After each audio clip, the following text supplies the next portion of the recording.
The following is a public preview of the New Models podcast. For our complete library, visit patreon.com/newmodels or newmodels.substack.com.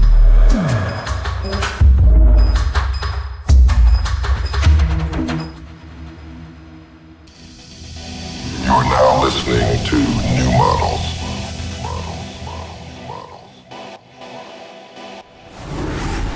Greenroom, a New Models podcast.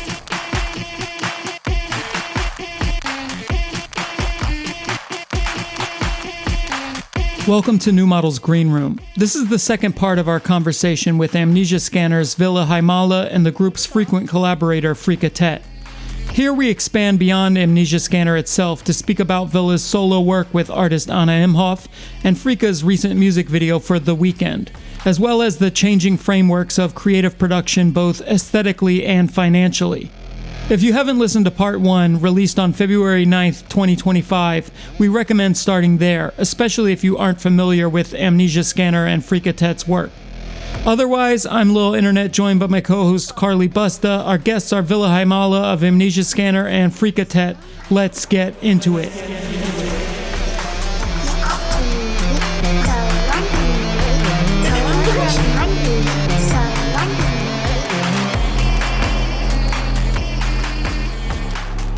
Ville, it might be nothing, but I wonder what you find has changed structurally or organizationally in how music is made in recent years. Like how you actually get together with an artist and produce a song, how royalty points are attributed. Obviously, lots of songs get made, but you only get paid if they're released, right? But I'm curious if collaborative structures have changed. I mean, also coming from Finland, like a small country that is not so actively like on the map on like pop music. And next to it is Sweden, which is very like a structurally organized hit factories. But yeah, it's definitely, things are getting more and more spliced into smaller pieces. The credit list just gets longer and longer and longer. There was a moment when the label we work with was really encouraging of like, hey, this and this rapper is searching for beats. Would you send a folder? And of course, it's this sort of like dream of post-Yeezus, our obscure music can now like make it to the mainstream. But like quite quickly you learn that it's such a wasted energy, to be honest. I think there's this overabundance of productions flying around. So I personally really focused on being in the same room with the artist, finding some sort of common ideas and common synergy, because I find that those tracks tend to stick. Wait, so was the Yeezus model actually like a groundbreaking model at the time that's like scaled and become more common now? I think talking from like quote unquote experimental music angle, it was like the biggest record that used a lot of traditionally not hip hop producers in collaboration with hip hop producers. Everyone from like Arca to Gesaffelstein to Evie and Christ, there was like all these people suddenly on this one record. I think he had to do with him being in fashion and him starting to like profile totally different creative, be like really open to that. Because with stage design, it's actually kind of the same thing. You got like 25 creative working on the same thing and everybody's giving input and it gets a little crazy. And so I think Yeezus, for that reason, was definitely first step in this. Because after like Frank Ocean started to do the same, they all followed this workflow. Yeah, the first time like a really big artist tapped like the digitally native underground. Right. Like a kind of like unlock. a culture that came out of the internet. And I mean, doesn't Salem have a production credit on Yeezus? I think like this is very much like post-Witch House era, post-MySpace music era.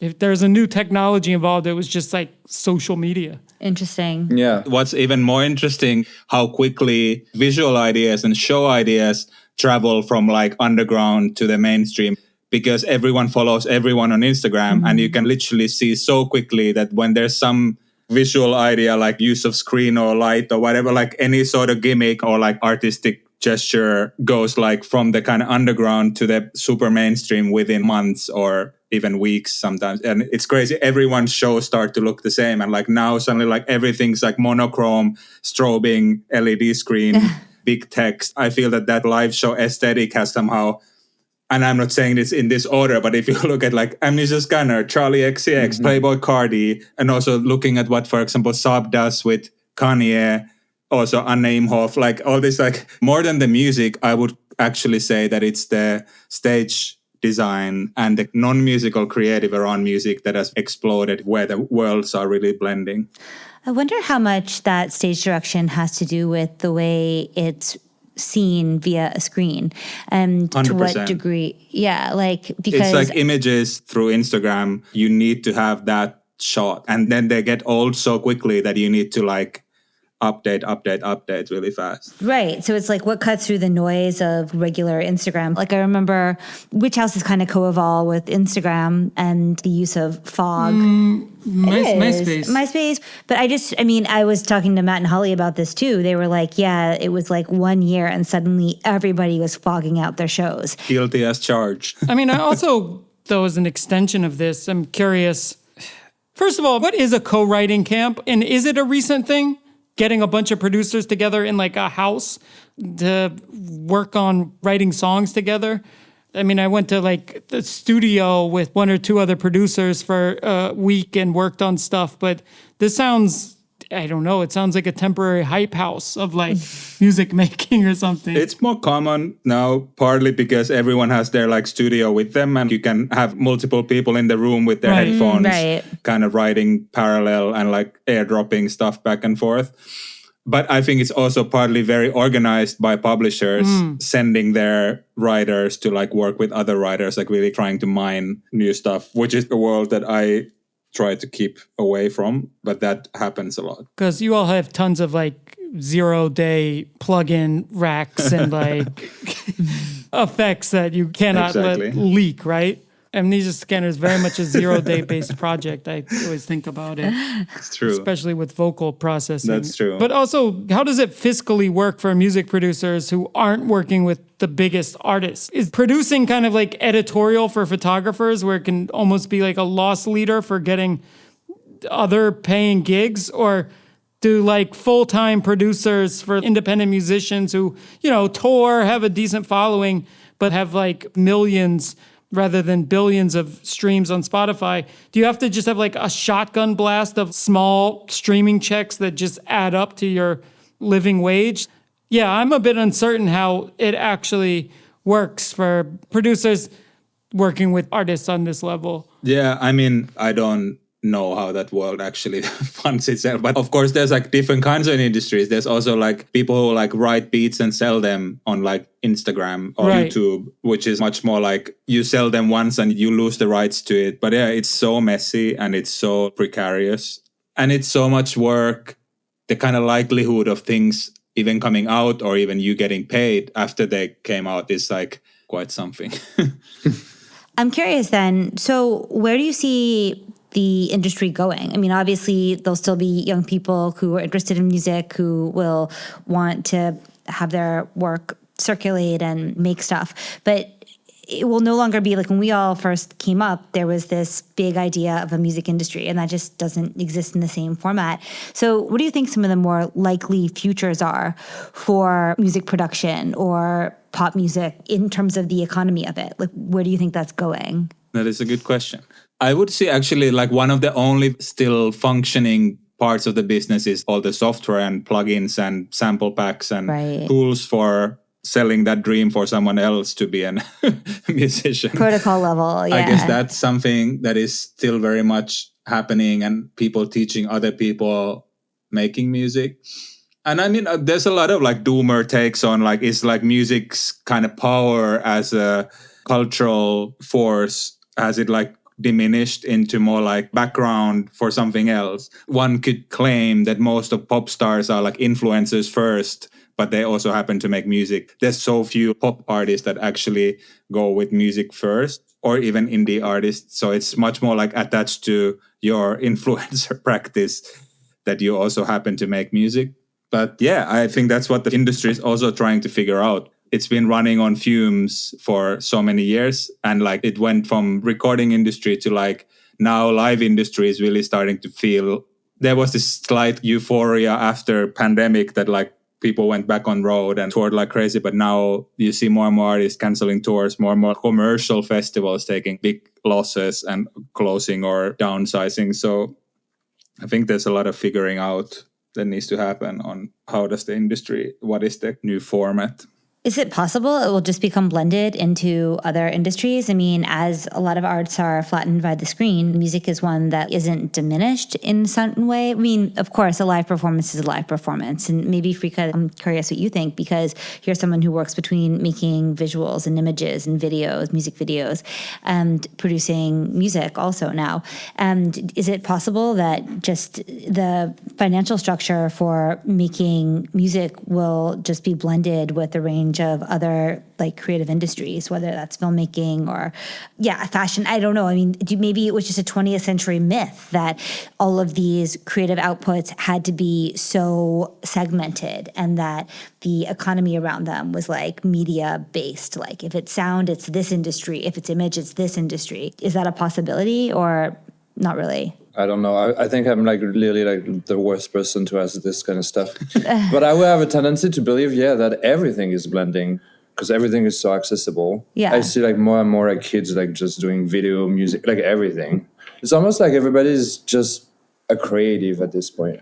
It's not like, especially a musician or producer. Right, exactly. Also the kind of authenticity trap of like, because I think music is one of the last art forms where there's like author myth that you write songs that are about your life and you're singing. And it's even like since quite recently, the credits of like who worked on what song were much more hidden. And there was still the idea that even the big pop stars, they're like their songs. And like recently it's been much more open how much of a factory the whole pop industry is, and every artist has tens of people behind them making the music. So I guess once that sort of thing breaks down, then also using the new tools, be it AI or be it just sampling or all this like very advanced plugins, the kind of splicification of music production where people are like sold tools that are 10% from being final songs. So it's very easy to finish music now with your tools. And I think less and less people have problem calling it their own, since that's the culture now. They're like similarly as like image creation through various apps has also become easier and easier. So I think that's the same applies to music. Yeah, I don't know if it's the right word. Do you say ethnology? Is that the word? To do like study a civilization, they would like look at the tools.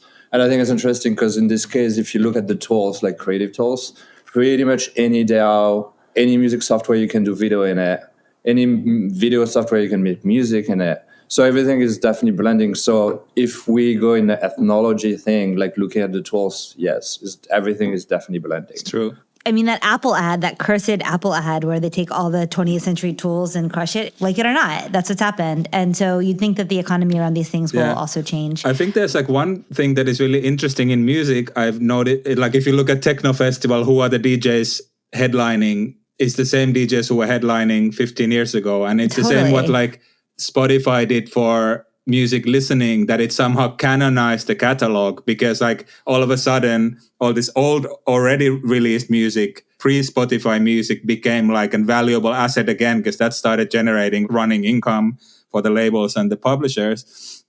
And technically that changed when all kind of already recorded music became widely available for everyone. That increased people listening to a catalog, people listening to older music, and like people actually listen less and less new music. And it almost together with the random TikTok algorithm that just picks up all genres like shoegaze. So now pretty much there can be like a new life in TikTok for any sort of genre. And then that lights up a certain part of the catalog already. So there's this weird canon that if you released enough music or if you toured enough before a certain date, then you're kind of set for life. Because like it's really hard to enter that circuit now as a live artist or DJ. You need to have a lot of catalog, and it's hard for your catalog to like become culturally as powerful as like the music that has been out for years. So that was pretty unexpected, because like it would be harder for teenagers to listen to like 60s records or 80s records if they had to buy them from a store or dig them even from their parents' record shelf. But now when it's all there, this archive just keeps on growing. And that's interesting cultural change. Our world is obsessed with the new and the newest, but at the same time, there's so much discovery going backwards, which is like not so much talked about, I feel. Maybe we actually owe stuff to Spotify because the algorithm is kind of deciding what you gotta be interested in making in a weird way, you know? Yeah. Where you're gonna listen, where you're gonna reference. So maybe it's totally right to give them that much money because they're kind of like part of the creative process in a weird way. The Spotify algorithm is going to get points on your next album. I mean, yeah, I don't have Spotify myself, but yeah. Yeah. And also, I cannot believe we're having this discussion about like creative, business in general and all this, and nobody mentioned.